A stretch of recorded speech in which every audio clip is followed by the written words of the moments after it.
Hello my friends and welcome to my July TBR. I am excited about this pile of possibilities for July because here at the end of June, I think I'm out of my reading slump. I kind of don't want to jinx things, but I think it might be over. I have been reading a little quicker, been enjoying my reads, and just realized I need to grab a book that needs to go on this stack. I've tried to keep my July TBR on the smaller side-ish because I don't want to feel overwhelmed by my reading. I don't want to get myself in a space where I might be getting in a reading slump again. That being said, there are a few books I really want to get to, and then a few books that if I get to them, I get to them. My whole thing with the TBR is to help myself not have too much decision fatigue throughout the month. I still allow myself to read other books, but it helps me a little bit. So one of the things I am doing in 2025 is what I'm calling a year of mod, and that is reading an L.M. Montgomery book every month and then doing a video live discussion about the book. So for July, we are going to be reading Chronicles of Avonlea. This is a short story collection with 12, I believe, short stories set around Avonlea. My edition is under 200 pages. This was published long enough ago. When was it again? 1912. It is in the public domain, so if you can't get your hands on a physical copy, it is on Project Gutenberg. I don't fully know my plans for July, so I don't have a date for this yet. It's summer. I will probably pick the date just a few days before, but usually it's been the last week of the month. So keep an eye on my channel. I will probably announce it in a post, but I'll definitely schedule the live.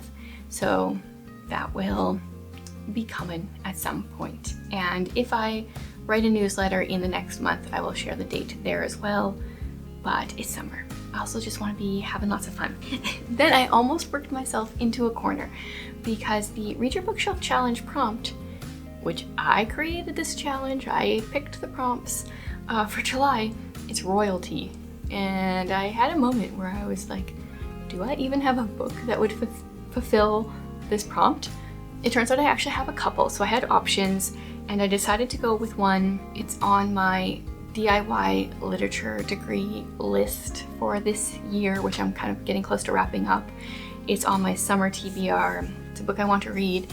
It's middle grade, so it should be decently quick, and it's The Lost Prince. So for royalty, I went with Prince. I had, like a couple options that I could have done, but I just thought when I'm trying to get out of a reading slump, maybe picking something that is middle grade, even though it is a classic, might be helpful. I haven't heard the best things about this book, which is too bad because I do love The Secret Garden and A Little Princess, but this one we follow a 12-year-old boy who has spent his life moving from place to place with his father, but one day he learns the secret that his father has been hiding, the heir to the throne of their home country, which has been in turmoil ever since the king was overthrown 500 years ago, is ready to reclaim the throne and restore peace to the country. So I'm curious. It's also a little bit on the thicker side, but I'm gonna give this a try. If I end up not liking it, I could grab one of my other royalty books to try.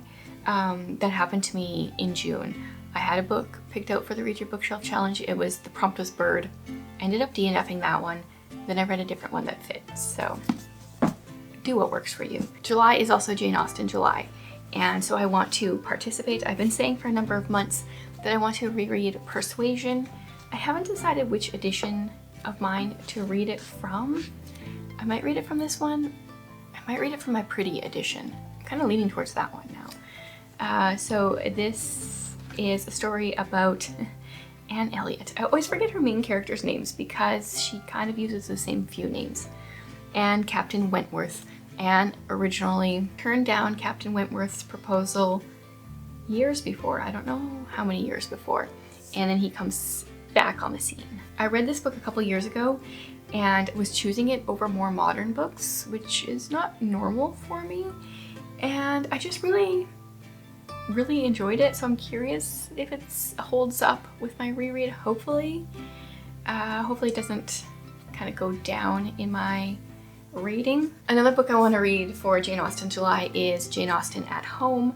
This is a biography by Lucy Worsley where we go through her world and the many places she lived. We visit her childhood home, her schools, her holiday accommodations, the houses, both grand and small. So I think it's an interesting way to look at Jane Austen's life. The only problem that I foresee is the fact that the font is absolutely minuscule. So I don't know if I'll finish this in July. Maybe I start it this year and I read a bit each Jane Austen July. I'm not sure how I'm going to work this, but we'll see. Apparently I forgot another book. So the audiobook I will probably be listening to for most of the month is one I'm carrying over. I don't usually talk too much about books that I carry over, but Gone with the Wind.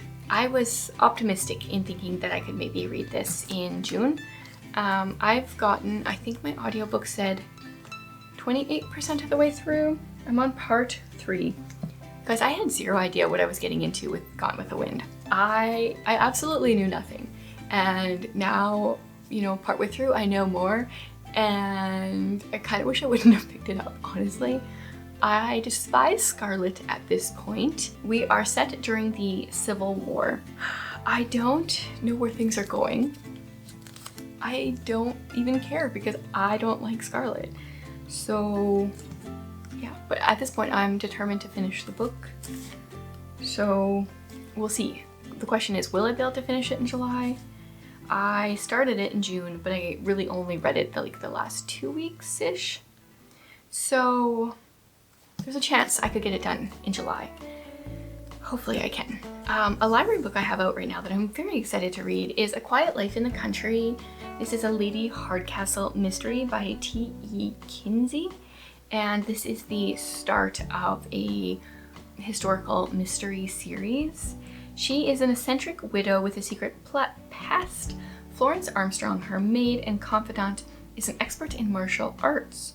The year is 1908 and they've just moved from London to the country hoping for a quiet life. Self-imposed retirement, there's a dead body in the woods. Yeah, I usually like historical mysteries, and I think there's a few of these in the series. I don't know how many. I want to give it a try. Hopefully I can get into this series. Sorry guys, I don't know how many times this has gone out of focus. I'm not sure what's going on with my camera. It's having an issue. Hopefully we're good now. Another book I want to reread this summer is The Guernsey Literary and Potato Peel Pie Society. I just shared this in my World War II historical fiction book recommendations. This is a novel told in letters, set one of the, a lot of the characters. The main setting is Guernsey, and then we have one character that is in London. Really enjoyed this book when I read it years ago, so looking forward to rereading it. For some reason my camera thinks that light over there is my face, so it keeps wanting to focus on it. We'll try doing that. Okay, a nonfiction I want to read is The Meaning of Marriage by Tim Keller. He wrote this with his wife, Kathy Keller, and this is based on a sermon series that he gave. I haven't listened to that sermon series or anything, but I do think this book will be good. I do enjoy his writing. The back says, modern culture would have you believe that everyone has a soulmate, that romance is the most important part of a successful marriage, that your spouse is there to help you realize your potential, that marriage does not mean forever, but merely for now, and that starting over after a divorce is the best solution to seemingly intractable marriage issues. But these modern day assumptions are wrong. Timothy Keller, with insights from Kathy, his wife of 37 years, shows marriage to be a glorious relationship that is also misunderstood and mysterious. Sounds just like what our culture needs right now. So that one. Then I have a book I would rather avoid, but I'm going to read. Will I get to it this month? We'll see how long I put it off, but I'm gonna finish, or I mean continue, not finish, with the Space Trilogy and read Perelandra. Still wondering if I'm pronouncing that right. See, I think what I'm going to need to do for this is listen to the audiobook to really just get myself through it. But I either need to finish this audiobook first, or the audiobook needs to be going back to the library, and I can't access it in order for me to get to this. So this is like after Gone with the Wind. Unless Gone with the Wind, I can't access the audiobook for a while. I don't think there's a hold on the audiobook right now. So yeah, these are my audio listens for the month, is what I'm getting at. This is book 2 in the Space trilogy, and Dr. Ransom is here again. I don't really remember book 1. I mentioned this in my summer TBR cart video. I need to read a summary of book 1 because it's been a number of years. So before I read book 2, I need to remember what I have already read. My last physical book that I have here is Everything Sad is Untrue. I just got this one out from the library. A friend was talking about it recently, and then my 14-year-old went and devoured it right away, and she said she's very curious to hear what I think of it. It's a middle grade book that is a true story. This boy, I don't know what happens. It flashes back and forth between him in school. I don't really know, honestly, you guys. There's some like stories of where he's from. It really bothers me when I can read like the flap or the back cover and I don't really understand the story. Sometimes I wish I could be the person that wrote these, because I feel like I could do a better job. So I don't really know what it's about, and also that's okay with me because I like going into a book not knowing much, especially if I've heard it's really good. So I'm willing to give it a try. Then I have a few ebooks which I will be reading on my trusty Kobo. The first one, I picked All That Really Matters by Nicole Deese. My daughter has been wanting me to read this for a while, and it just looks very summery, so I figured I should put this on my list. The main character is a social media influencer. Okay, according to this, Molly McKenzie has made social media influencing a lucrative career, but nailing a TV show means proving she's as good in real life as she is online. So she volunteers with a youth program. Challenged at every turn by the program director, Silas, and the kids' struggles, she's surprised by her growing attachment. Has her perfect life been imperfectly built? And my daughter really liked it, so I'm putting it on my list. Then I have an ARC. I'm not sure when this one's coming out, but it's called Girl Lost by Kate Angelo. And I don't even know if I read what it was about. Sometimes I'm a bit of a cover NetGalley requester. So it says, Luna found acceptance and comfort with her childhood foster family, but when she became pregnant at 16, she gave the baby up for adoption and left without a word. Okay, I'm assuming I did read it, because yes, that checks a bunch of interest boxes for me right there. Now a CIA counterintelligence officer, Luna wants to reconcile her fractured sense of self by finding the only blood family she has, the teenage daughter she's never met.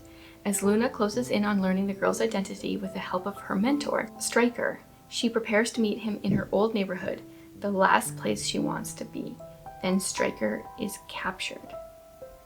And it says it's The King Legacy, so I'm assuming it's going to be a series, so I need to mentally prepare that it will probably end on a cliffhanger, but that sounds really good to me. It checks a bunch of boxes that I like in books. Another one that looks super summery is Gelato at the Villa. This is the second book in Robin Jones Gunn's Suitcase Sisters series. I don't know how many books they're going to be in here, and it's two friends that go to Italy. I don't really want to know much. I don't know why they go to Italy really, but they do, and I don't really need a reason.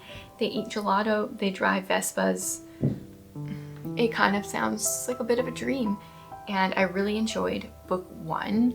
It was different than I was expecting. It was following different characters, and I just really liked it, so I'm continuing with that series. Then I have a book out of my comfort zone. I requested this one from NetGalley to check that particular box off of Tiffany's summer book bingo. It's Sense and Suitability by Pepper Basham, and because it's like Sense and Sensibility, like Jane Austen's book, I feel like it would be a good one to read in July. In this clean Regency rom-com, a woman with a scandalous past and even more scandalous secrets swears off love until the man who broke her heart needs her help. What could possibly go wrong? I feel like I'm gonna go into it with decently low expectations, but Pepper Basham knocked it out of the park last year when I tried reading 3 romance books. So, I mean, rom-com. That's, I don't know if I could like read a straight, I need some comedy. So I think it will hopefully be a good one for me. Definitely out of my comfort zone though. Ooh, and then we're going more suspense again. This one is called Fire Mountain.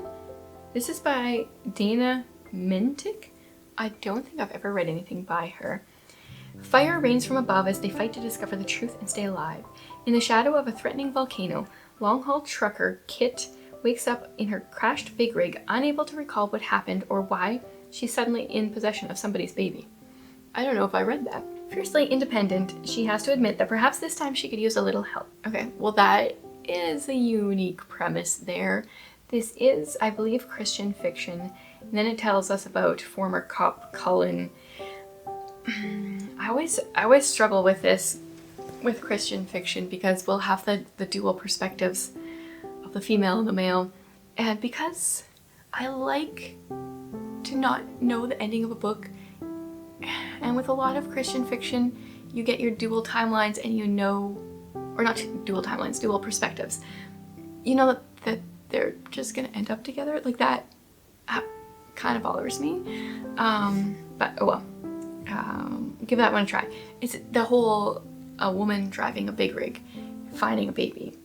That's very different. And then a couple weeks ago, I got a study of Shattered Spells. It was released. I backed the Kickstarter for it, and this is a school. This is the book that's like, when I asked for a book that was like Harry Potter, but we follow the teachers, this is the book that people were suggesting. It wasn't out yet, but that's kind of how it was marketed. So we're in Chintor Academy. It's celebrated as the place where the best music mages are forged. But beneath the surface, bullies rule with cruelty, teachers scheme against each other, and the student destined to save their nation is far from ready. Okay, so we're following a first-year teacher. I haven't even read the synopsis. I backed the ebook because shipping to Canada is outrageous. And so the ebook wasn't that expensive, and I'm just excited to read it. Oh, I think that was the last book that I had on here. I could keep going. My priority collection on my Kobo is kind of the books that I put on that I want to read next. As of right now, it has how many books in it? 41.